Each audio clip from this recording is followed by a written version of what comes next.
কয়েক ঘণ্টার প্রবল বৃষ্টি বদলে দিয়েছে পুরো জনপদের চিত্র। কোথাও বাঁধ ভেঙে ছুটে এসেছে ভয়ঙ্কর পানির স্রোত, কোথাও কাদায় চাপা পড়েছে ঘরবাড়ি। এখনো চলছে নিখোঁজ মানুষদের খোঁজার মরিয়া চেষ্টা।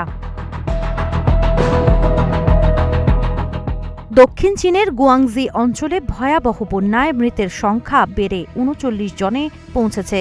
এছাড়া নিখোঁজ রয়েছেন অন্তত ৯ জন। দেশটির রাষ্ট্রীয় সংবাদ মাধ্যম জানায়, নিহতদের মধ্যে ২৬ জনের মৃত্যু হয়েছে লিউলান জলাধারের বাঁধ ভেঙে যাওয়ার ঘটনায়। বন্যার পানি কিছু এলাকায় কমতে শুরু করলেও জীবন অবাক না করলে কে করবে? ২৮% মিল্ক ফ্যাটের অবাক করার সাথে ফ্রেশ মিল্ক পাউডার। জীবন অবাক করুক প্রতিদিন। ধ্বংসযজ্ঞের চিহ্ন রয়ে গেছে সর্বত্র।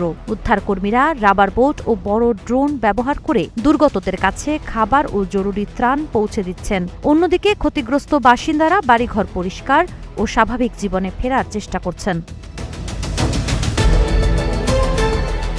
এদিকে দক্ষিণাঞ্চলে বন্যা পরিস্থিতি চলমান থাকলেও পূর্বাঞ্চলের দিকে ধেয়ে আসছে একটি শক্তিশালী সুপার টাইফুন। ফলে নতুন করে আরও ক্ষয়ক্ষতির আশঙ্কা করেছে চীনের দুর্যোগ ব্যবস্থাপনা কর্তৃপক্ষ।